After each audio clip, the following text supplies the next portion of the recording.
School जाने का बिल्कुल मन नहीं करता था, पर फिर भी जाना पड़ता था। आज सर में बहुत दर्द है, मुझे स्कूल नहीं जाना। एक टाइम बाद तो घर वाले भी समझ गए थे कि ये सब है बहाना। यूँ बेमन स्कूल जाने का सिलसिला काफ़ी दिन तक चला। फिर ना जाने एक दिन ऐसा क्या जादू हुआ, अचानक से स्कूल जाने का मन होने लगा। माँ के उठाने से पहले ही रेडी हो जाती थी। माँ को भी बड़ा शॉकिंग लगा। अब स्कूल जाने में मज़ा आता था। ये संडे वाला दिन बड़ा तड़पाता था। हफ्ते के सारे दिन छोटे और ये संडे वाला दिन बड़ा सा लगता था। ना जाने ऐसा क्यों होता था। अब घर में रहना बोरिंग लगता था और स्कूल जाने का मज़ा ही कुछ और होता था। क्यों ना हो, उसके रीजंस ही इतने सारे हैं। एक एक पल याद है जो तब हमारे स्कूल के दिन थे। वो क्लास में आते ही सारे दोस्तों का मुस्कुराना, क्लास के बीच में ही टिफ़िन कर लेना और लंच में दोस्तों के टिफ़िन पे टूट जाना। लंच के बाद हैंड वॉश करने जाते थे तो लंच के बाद वाले पीरियड में थोड़ा देर से ही आते थे। क्लासरूम में शरारत तो कोई और करता था पर गेट आउट कोई और हो जाता था। मज़े मज़े में टीचर से एक दूसरे की शिकायतें खूब करते थे, पर जब दोस्त को मार पड़े तो सॉरी भी बोल देते थे। एक दूसरे की बेइज्जती को अपना अधिकार समझते थे। किसी एक की इंसल्ट करके हम सब साथ हंसते थे। हिस्ट्री, ज्योग्राफी, संस्कृत, हिंदी तो पढ़ने का मन ही नहीं करता था। मन तो केवल म्यूजिक और गेम्स के पीरियड में ही लगता था।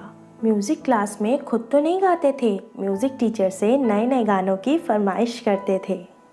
बाकी पीरियड्स तो कटते ही नहीं थे। ना जाने क्यों ये म्यूजिक और गेम्स के पीरियड छोटे से लगते थे। एक ही क्लास के दूसरे सेक्शन के बच्चों को दुश्मन की नज़र से देखना, वो क्या है ना, हमारा कंपटीशन ही था तगड़ा।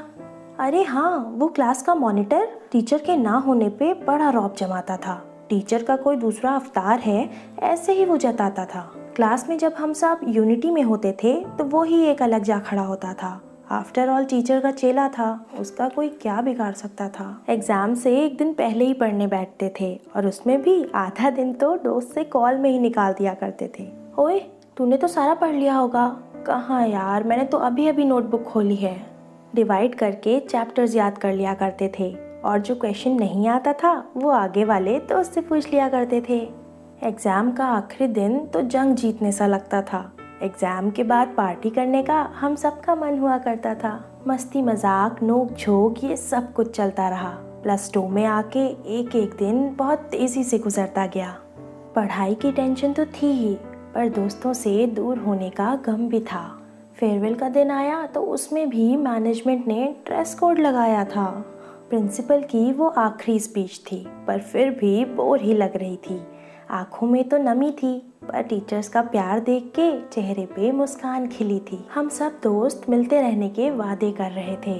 कल तक स्कूल की फैमिली थे, आज पराये से लग रहे थे। हम सब एक दूसरे को बोल रहे थे सी यू ऑल, और वहीं वो टीचर्स जो हमें कभी भी कहीं भी डांट देते थे वो आज हमें बोल रहे थे we will miss you all.